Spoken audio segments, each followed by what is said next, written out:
Hello, I'm Janice Forsyth. A very warm welcome to this World Book Day event coming to you live from the BBC in Glasgow. This is the first of a series of virtual author events organised by the Scottish Book Trust in association with the BBC.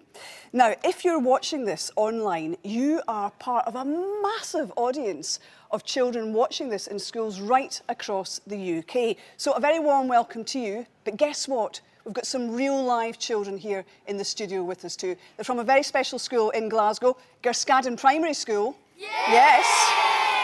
So why don't you say hello to each other? Why don't you wave across the virtual bridge? OK, children here, wave to the folk watching in the schools. On you go. Oh, that's lovely. You can shout hello too. Yes, oh, marvellous. What a lovely online and virtual community we are. Now, we are absolutely delighted, thrilled and excited that we've got a very special person here who's going to talk to you for the next wee while. He is the wonderful children's poet, Michael Rosen. I know that you're huge fans of his work. And we're delighted he could be with us today because he's so busy. He's very much in demand. So it's very special for us that he could spend World Book Day with us. So a huge, warm welcome on World Book Day to the one and only Michael Rosen.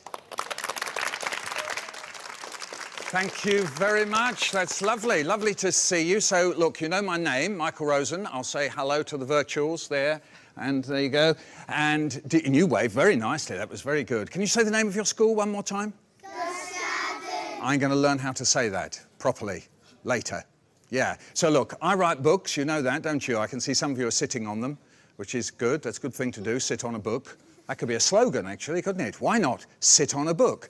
And do you know, when I wrote my very first book, I didn't know what to call it.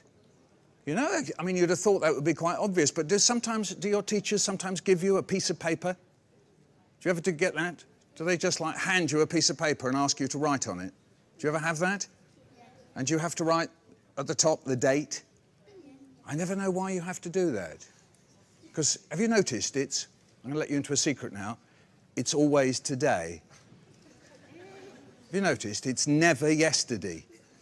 And it's never tomorrow. You could write, where it says date, you could write today. No, don't do that. You'll get me into trouble. OK, don't do that. But hey, now, wait a minute. What if you wrote tomorrow? Yeah, date, tomorrow. That would be good, though, wouldn't it? No, it would, wouldn't it? OK, and then you have to write that. Then you have to write your name. Why do you have to write your name? I don't know. You know who you are, don't you? So you could write me. No, don't do that. OK, that'll get me into more trouble. So you have to write your name, me. What if you wrote somebody else's name? You know, your name's Dave and you write Shona. No. Or what if you wrote, I don't know. So it could be date, tomorrow, name, I don't know. And then you have to write the title. And this is the bit that floored me. You know, if you've written a nice piece all about your dad, don't write my mum. That's not going to be helpful. And I had this same problem. I had this big pile of poems. What shall I call them? Big pile of poems? It's not very good, is it? And I thought, and I came up with the title. And in the end, I decided to call it Mind Your Own Business. And that was my first book. And I was dead pleased. I thought, mind your own business, great. And then it came out. And the very first thing that authors do, you know, is they open the book and they smell it. Lovely. But then I heard just a few weeks later there were some children going into a library near me and they were walking into the library and they were going, excuse me, could I have a book, please? And the librarian said, yes, dear. What book would you like? Mind Your Own Business. And the librarian said, don't you be so rude. And the kid said, well, it's not my fault. It's what Michael Rosen called it, wasn't it? People do that, don't they? And then when I'd finished writing that book, someone said to me, are you writing another book? And I said, yep. And they said, what's that called? And I said, Wouldn't You Like to Know? Because that's what it was called, you see. I said, wouldn't you like to know? And they went, yeah, I would like to know, actually, yeah. So I said, wouldn't you like to know? And they said, yeah, I would like to know. So I said, well, that's what it's called. And they went, oh. People do that, don't they, when they catch on? Have you noticed? They go, would you like to do that? Let's do that. Let's go. Here we go. 1, 2, 3. I tell you what, let's do it as a rainbow from you to... You throw the from there to there. Here we go. You ready? We'll start with you. OK, you ready? Lovely. That's good. I do it back and you catch it when you go boom, like that. You catch it, right? Here we go. You didn't quite do the catch, but never mind. Anyway, so when I'd finished writing that book, someone said to me, are you writing another book? And I said, yep, I'm making a book with a wonderful poet called Roger McGough, and we're doing a book together. And they said, what's this book called? And I said, you tell me. Because that's what that book was called, you see? I said, you tell me. And they went, no, you tell me. So I said, you tell me. They went, no, you tell me. I said, that's what it's called. And they went, ah, boom, exactly. So there are these books, and in these books I write down poems and stories of one sort or another. I tell you what, let's start with something. It's not even in a book yet, this one. I was out with some boys and girls, a bit like you. I was out by the River Thames in London, and there's a railway bridge. And we stood under the railway bridge, and a train went over, and it made a huge noise. And we stood under the bridge, and the train was going diddle-a-dun, like that. And you could feel the train when you put your hand on the bridge. And I said, hand on the bridge, feel the rhythm of the train. You say that. Hand on the bridge, feel the rhythm of the train. I thought, that's a first line of a poem. And you know, the poet Benjamin Zephaniah said to me once, you can make up poems in your head. And I thought, if that's the first line, I could make up some more. Hand on the bridge, feel the rhythm of the train. Hand on the window, feel the rhythm of the rain.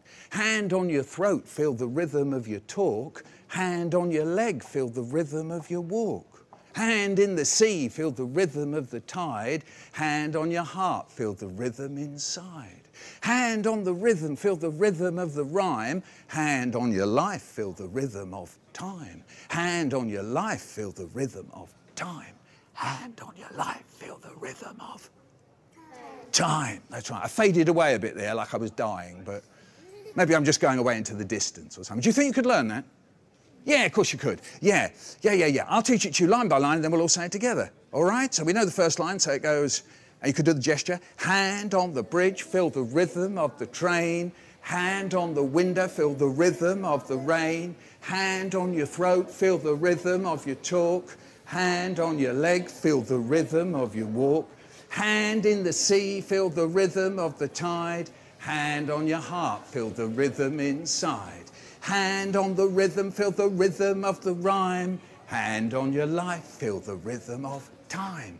Hand on your life, feel the rhythm of time. Whisper, hand on your life, feel the rhythm of time. Yes, you clap yourselves for that.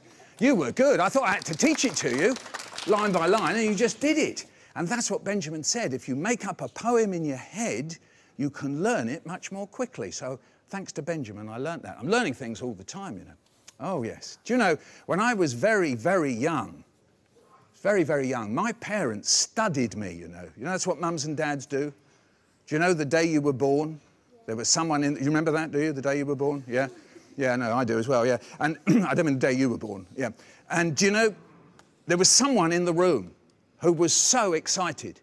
I mean, there was bound to have been someone who went, look! Wow, look at it! And that was you. It was a, look at it, it's a baby! And they would come and have a look at it, come on! And they all crowded around, had a look, and that was you. Look at it! Like that. And you were lying there. She's so beautiful! That was you, that was you. And then maybe a few weeks went by, and maybe you were lying there and you went like this. And I went, look! He's lifted his head up! Look at it! They were so excited. And you went, yeah, I'll do it again if you like. Yeah, like that.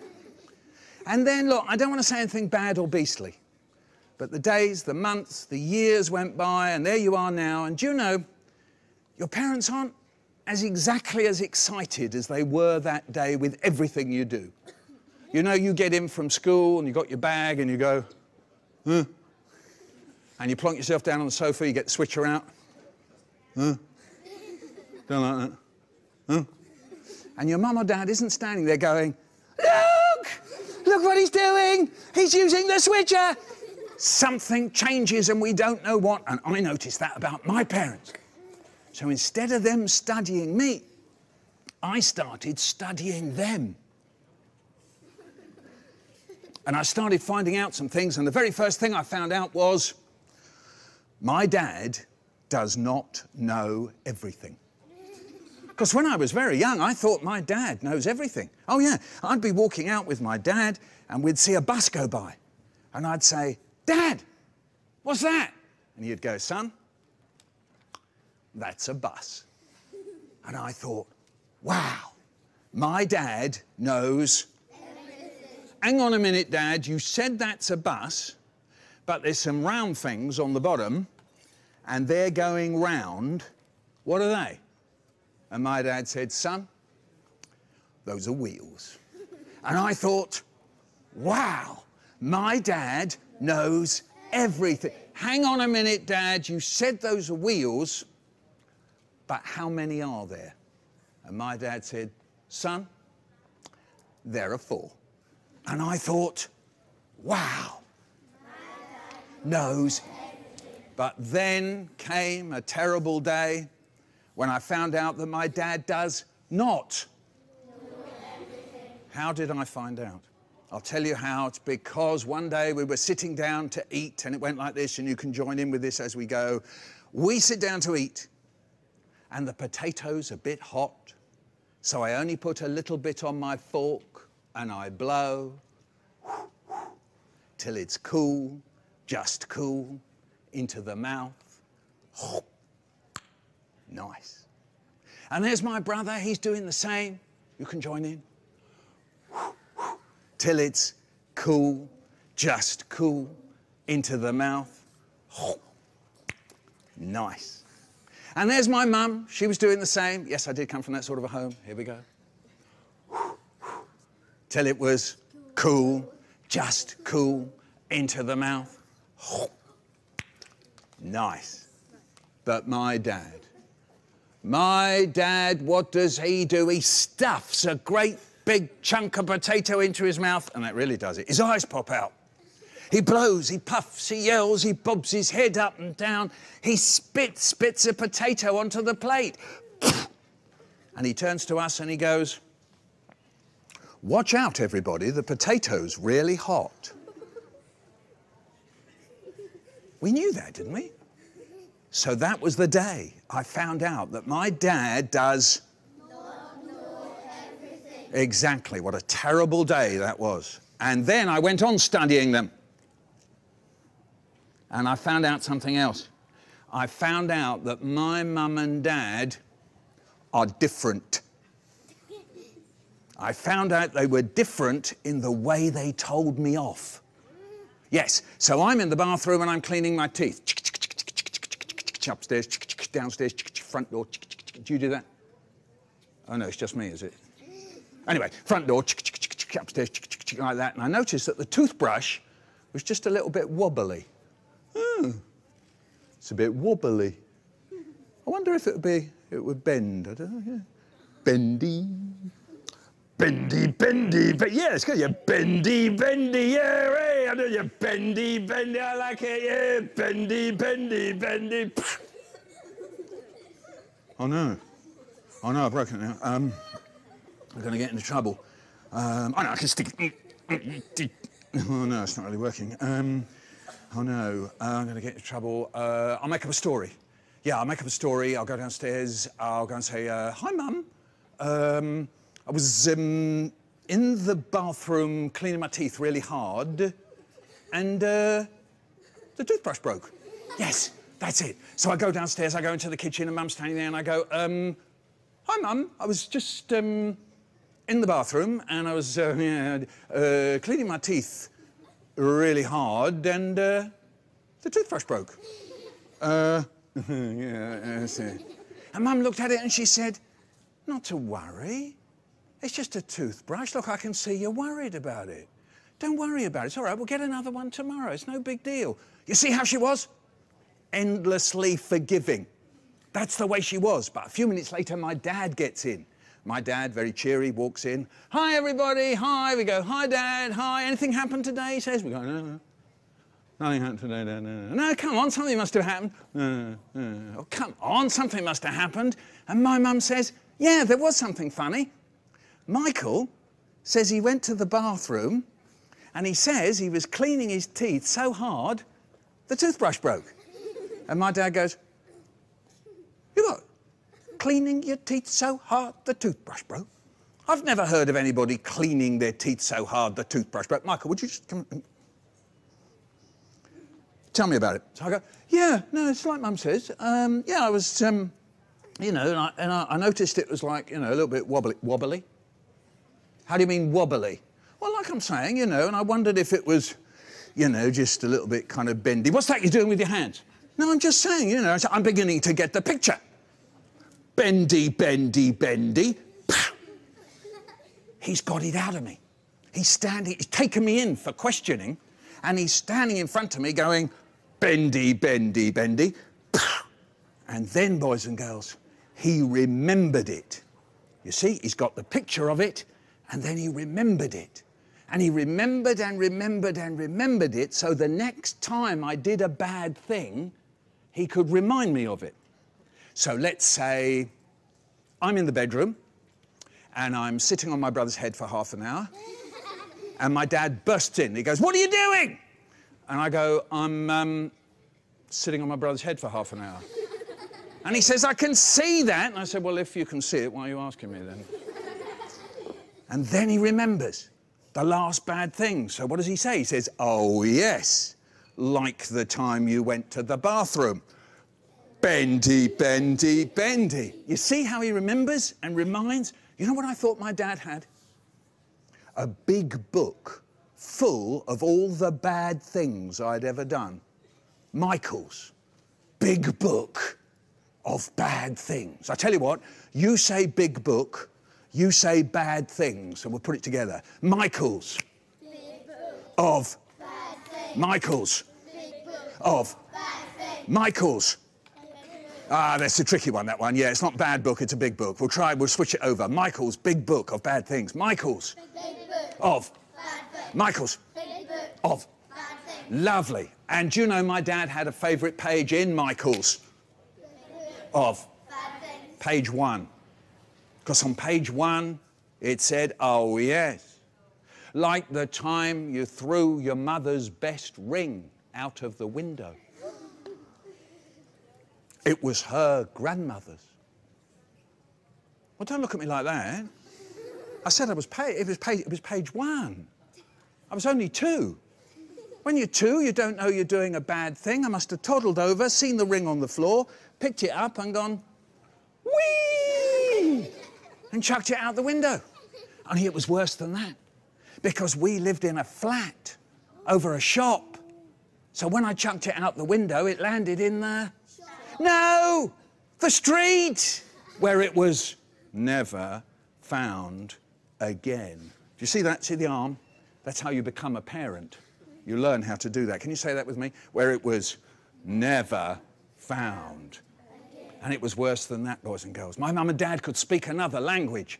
I know there's lots of boys and girls these days, their mums and dads and grandparents can speak other languages. My mum and dad were like that. They could speak a language called Yiddish that some Jewish people can speak. And when they spoke English, sometimes they brought a Yiddish word into English and it made it sound all kind of ancient. So here's my dad. He says, "Oh yes, like the time you threw your mother's best ring out of the... It was her..." Wait for it. The Yiddish word coming up. It was her bubbas. Bubbas? Ah! It felt like the room filled up with bubbas. There were hundreds of them crowding round me going, "You threw your mother's best ring out of the window?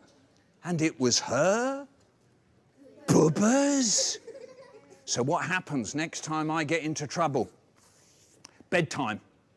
Do you go to bed when your mum says go to bed? Do you go? No? Do you go? Do you go? Do you go? Ah, we found one. Do you go? No. What's going on? Nobody goes to bed when their mums say go to bed. I had the same problem, but I had a good reason. It's because I couldn't hear the word bed. When my mum said, "Time for bed," all I could hear was time for... You see, it was like digital dropout 60 years ago. Or, "Michael, it's bedtime," and all I could hear was, "Michael, it's time." Do you see? So look, here's me and my mum, and we're sitting watching telly together, right? Like this.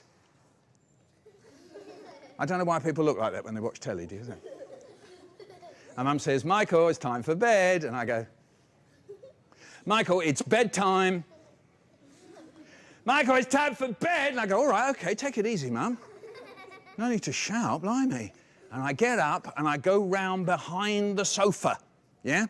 I go round behind the sofa, and when I get behind the sofa, I think, if I'm really quiet, she won't know I'm here.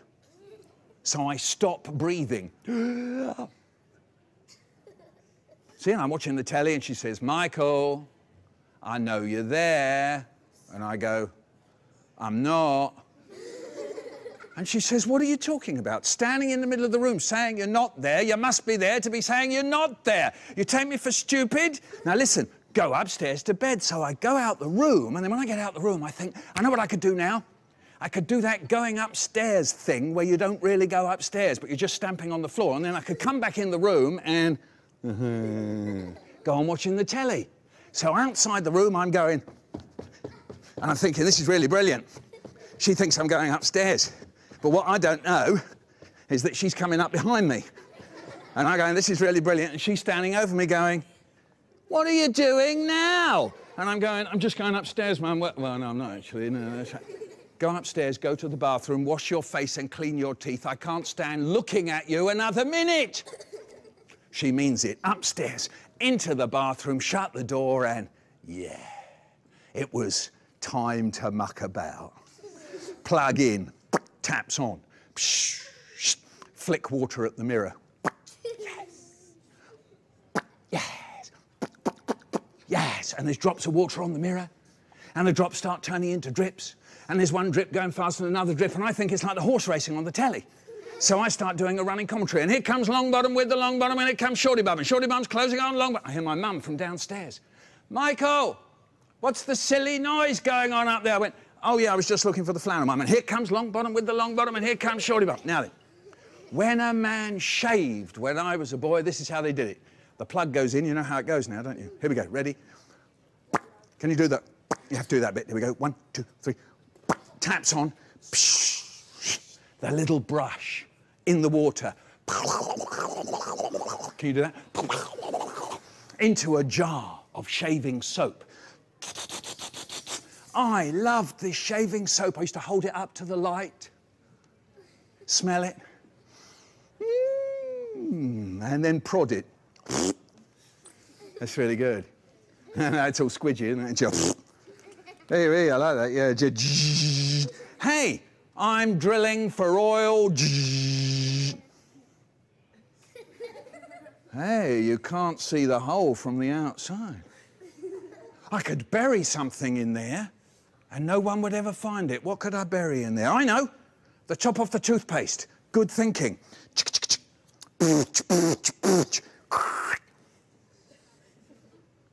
That's amazing. That's like buried treasure. Pirates would come looking for it, and they'd sing their pirate song, yo ho ho, and a bottle of rum, yo. And I hear my mum from downstairs going, Michael, what's the silly singing now? I said, oh, yeah, I was just glad I found the flannel, Mum. Right, quick, wash the face, clean the teeth. Oh. It's a little bit wobbly.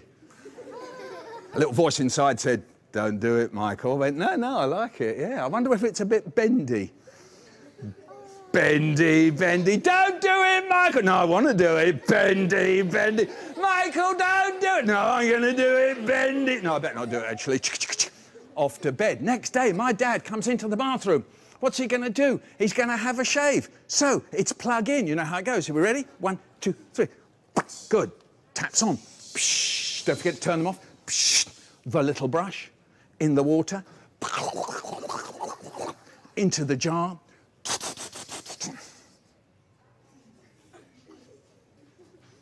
He's thinking, how did that get there? How did the top of the toothpaste get in my shaving soap? So he comes downstairs and he goes up to my brother Brian and he goes, Brian? How did the top of the toothpaste get in my shaving soap? My brother, who's older than me, he goes,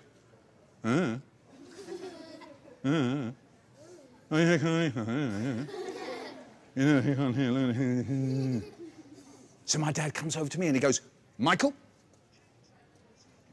how did the top of the toothpaste get in my shaving soap?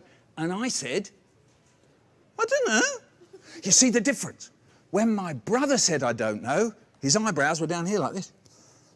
He went, oh. But when I said I don't know, my eyebrows went up in the air. I went, I don't know. The moment my eyebrows went up in the air, my dad knew that I was lying. He says, look at your eyebrows. What? How can you look at your eyebrows?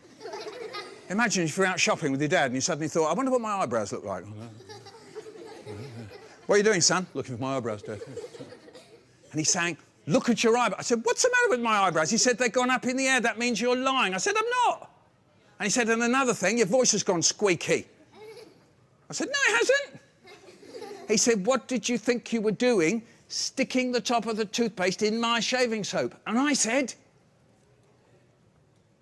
it's buried treasure. Pirates are going to find it. And yo-ho-ho. And my dad goes, are you crazy? Except he didn't say crazy in English. He said it in Yiddish. And to say crazy in Yiddish, you say, are you meshuggah? Can you say that? Are you? It reminded him of something.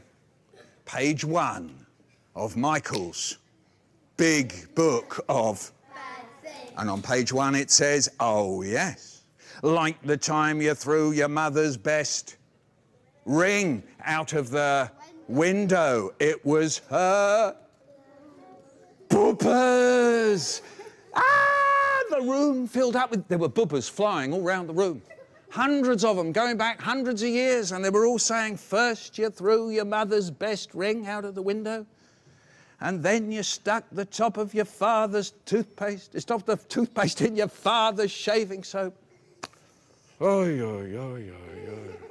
So there we are. That's how I found out the difference between my mum and my dad. Yes? Right. Oh, I think I've got to stop now for a moment because I think we're going to have some questions. That was fantastic, Thank you Michael. very much, Huge round of Janice. applause and cheering for Michael. Do you want to go there? Oh, on that one. Go Yeah, there. there you go. Musical chairs. Oh, I think you need a little sit down now. Yeah, I do. Do you know that there was one girl at the back who was laughing so much during the bendy toothbrush sequence, Oh, right. I think she was actually crying. Oh, dear. Yeah, you made her cry. Well, you might have to take her out. Yeah. So time for some questions, and obviously, as you all know, we've got this massive audience obviously watching online. Hi! Hello. And many of you have submitted questions. Clearly we can't get through all of them, but we'll try to get through as many as possible. So here we go. Let's go for the first one, which is, in fact, Michael, the most popular question that we were asked.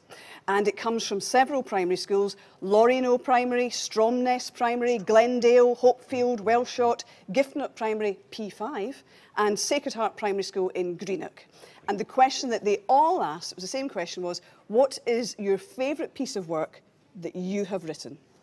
It's a very, very long poem that goes, down behind the dustbin, I met a dog called Jim. He didn't know me, and I didn't know him. Yeah, that's right. It's a very deep, profound, worrying poem, that. In fact, I was in a school one day and I said that. I said, down behind the dustbin, I met a dog called Jim. He didn't know me and I didn't know... And a boy said, how did you know his name was Jim then? And I went, I don't know, maybe my eyebrows were up. Did your voice go squeaky as well? Yeah. I don't know. Now, in fact, Amber and Holly, we should say a special hello to them because they asked the same question but in a different way. So you don't have to answer this one again. Yes. They said, what is your most favourite, most awesome poem that you've written that when you looked at it you just thought, wow, I'm good? So is it the same poem? No, I don't think... I don't know. As far as I'm concerned, I never think, wow, I'm good. I think, that's the end of that one. I better write another one.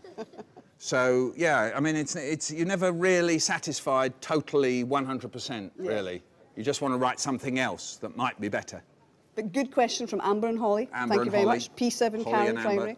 Amber and Ollie. Here we go. Juniper Green. Isn't this a lovely name of a primary school in Edinburgh? Juniper Green Primary School. Juniper Green. And it's P6B. Thank you for your question, which is, Michael Rosen, what is your most treasured possession? Toothbrush? The broken toothbrush. No, I haven't got...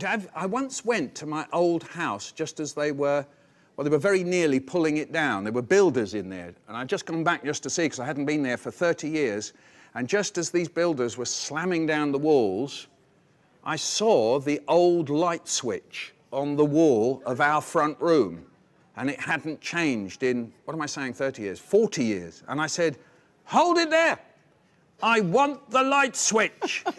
And the builders went, you what? I said, yeah, I want that light switch. I must have touched that light switch hundreds of times when I was a kid, and I want it. And the bloke said, yeah, all right. Bam! And he smashed down the wall and he handed me the light switch. I've got the light switch from my old front room. Oh. And it's made of something here, you can look this up, guys, called Bakelite. Oh, you were going along I'm with that. that old as well. Bakelite. It was invented in about 1908, and it was a special kind of hard plastic. It gets that exciting, life, you know. Hard plastic. Wow, an anniversary. Anyway, it was called Bakelite, and I've got a Bakelite switch from my front room. And can I just ask you where it is? Do you have it mounted on the wall, or do you actually use it as a light switch? It's in a tray with other interesting things like sticks. OK. Now, as well as the wonderful questions we've got from people watching in schools online right now, we also have somebody from Gerskaden Primary School, and we're going to bring a microphone to Ryan. Hi, Ryan. Hello. Hello. Hi, Ryan. So here's Michael. You can ask your question. If you weren't writing poetry in books for children, what would you have liked to have done instead? I was very keen when I was a little bit older than you. I wanted to be an actor. I wanted to be an actor, and I went to acting classes. The trouble was that the more I did, it kind of went wrong. Whenever I did something serious, people laughed. And whenever I tried to do the funny stuff, people went, yeah, that's not very funny. And so it never quite worked. So, you know, I would do like Shakespeare stuff. I'd go, I know you all, and will a while uphold you. And it just didn't work out, you see. See, they're laughing already. I know, Yeah. exactly. I've screwed up. So then, what else? I've kind of wanted to have Janice's job. Yeah, and I sort of do that sometimes. I'm on a thing called Radio 4. It's a radio station that's run by the BBC, that you may have heard of. And I'm sometimes on there doing Janice's job, interviewing people. He's very good. And thank you, Janice. I paid her to say that. And so that would be something else I could have done in life, a little bit more of that maybe, if they'd wanted me. So, yeah, I hope that answers your question. Because, in fact, thank you, Ryan. That was great. Is that OK? Do you want to say anything more to Michael? What do you want to be? Have you got an idea as to what you'd like to be? An actor. You'd like to be an actor? Good. Well, come to me, because I've got all the advice you need on that. I know you all. And what? No, that's not. No. Forget it.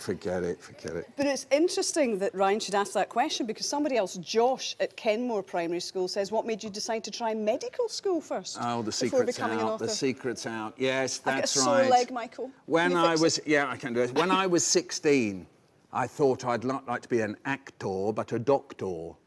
And I thought, wouldn't it be brilliant mending people? So I had this dream. I could go round mending people. And that lasted for a while. I went to medical school and I did things that medical students do, which you don't want to know about just now. And that, a little scream there. Yeah. And so, yeah, that went on for a little bit. And then I thought, no, I don't actually want to be a doctor. And so I started writing and acting and doing some more of that. This was all at university. And so the doctoring thing slipped away. Well, we're glad it did, aren't we? Yeah, we'd much rather see you here than in the hospital. Now, here's another really popular question that several schools asked. Let me name check them. Hopfield Primary School. Hello. Netherthird. Stromness, Wellshot, Karen Giffnock Primary, P5, East Renfrewshire again. And Torfichan Primary School. Probably not pronounced that properly. Where do you get your ideas from? Remembering things, seeing things, hearing things, looking at things, and you collect them up. And I collect them up in notebooks. Look, do you see this? I go about with notebooks and I scribble things down. This is what's called my little notebook, you see, and I scribble anything that comes down there. It says, what does it say? Runs away. That's not a very helpful note, was it? I know, that was up. You know why that? That's because I had to go and see where the wild things are and go on the radio and talk about it. So I was sitting in the cinema writing. And I think my little boy turned the paper around just to make it hard for me. Helpful. There's something there about where broccoli comes from. If you go to my website, you can find out where broccoli comes from. It comes from very large green men's armpits. Not many people know that. Yeah. And then I've got there, he was a balloon bully. He bullied balloons. He pushed them about, shoved them up against a wall. So look, I'm making notes there. Can you see that? Can you see that on the camera there? There's my notes. And then it moves from the little notebook to the big notebook. And this notebook comes from France. It says Clairefontaine. Do you know what that means? Clear fountain. And there we are, look. And it gets even messier. There, look at me trying to write a poem. You see, you don't write poems, it doesn't come out right first time. And the longer you do it, the messier it gets. This was going to be all about a poem that could be like a song that I could do when I first meet people. And it turned into, gonna use my feet today, gonna keep the beat today, don't know who I'll meet today, gonna use my, look out for the lies today, try to be wise today, gonna use my, gonna have no fears today, never mind the tears today, gonna use my mind today, leave bad things behind today, see what I can find today, gonna use what I got today, how and where and what today, gonna use the lot today, gonna use what I got today. So that came about out of all that scribbling. But I certainly didn't get it right to start off with. So whenever you sit down and write, and you've got that blank piece of paper and you've said that today is tomorrow, that sort of thing, all right? Remember, you won't get it right first time and it doesn't matter. You can scribble and change and change and scribble. And you're all writers, every one of you. You write more than ever I did when I was at school, I promise you. We just used to have to sit still. Go to school and sat still for 7 days. What are you doing? I'm at school. I bet you didn't sit still, Michael. How did you guess? A very good question comes here, Michael, from Maeve MacLeod at Our Lady of the Missions in East Renfrewshire. It's a small question, but it's a big one. What is a poem? What is a poem? Well, poems are lots of different things. In the olden days, people knew exactly what a poem was. There was rhyme and rhythm. But these days, with poems, you can say anything you want. Usually, we have an idea that you can say interesting things in a small space. So you don't have to spread very big. You can use one piece of paper. And if you've got something interesting or important, something that matters to you, you can say it. It could be just one little thing. It could be what something is like and it reminds you of. Like sometimes I travel in the underground in London, the tube, and I quite often think about what a strange idea that we're all squeezed into this tube. It's beginning to sound like something, isn't it? We're squeezed into the tube and then we come out of the tube. You see, I'm thinking what it's like. It doesn't have to be any bigger than that. That girl's crying with laughter again. Is she? She oh dear. is. She's thinking of the bendy Well, if thing. you come to London, we'll squeeze you into a tube and then we'll squeeze you out of it. And if you end up tasting like toothpaste, I'm sorry, but that's the way it is. So really, poems can be things that you want to say that matter to you that don't necessarily have to take up much space. And usually it's a nice idea to write them in a way that helps the person read it in the way you want them to. So you lay it out on the page in a way that helps the person. You break it up into lines, you put big bits and small bits and quick bits, and that's how you can do it. Well, there's actually a couple of connected questions relating to what you've just been talking about. Libster Primary in Caithness, which is near John O'Groats, right up the top of the country. The whole class, hello, the whole class want to know this. We can't decide if chocolate cake is really a poem. Can you tell us what you think? And also Golf Hill Primary in Glasgow asked the same thing. Oh, slightly different. Is your chocolate cake poem really true? Did it really happen to you? Right. Let's deal with whether it's a poem or not. It can be whatever you want to call it. If you'd like to call it a poem, you can. If you'd like to call it a story, you can. If you'd like to call it a poem story or a story poem. I mean, people all through history haven't been able to make up their minds. There was a very famous French poet called Baudelaire who used to write a page like that. And he didn't know whether it was a poem or whether it's what's called prose. That's to say, not a poem when you write a story. So he called, in the end, he called them prose poems because he couldn't make up his mind. So it's been going this not making up our minds for about 100 years. Can I interrupt you? So we've only got about 30 seconds left. Right. Well, if ever you can find it, there's a great one called The Toy of the Poor Boy, Le Joujou du Pauvre. So if any of you ever speak French, or you find that it's a wonderful little story about two children and their very different toys. I'll let you into a secret. The poor boy's toy was a rat. And yes or no chocolate cake happened to you?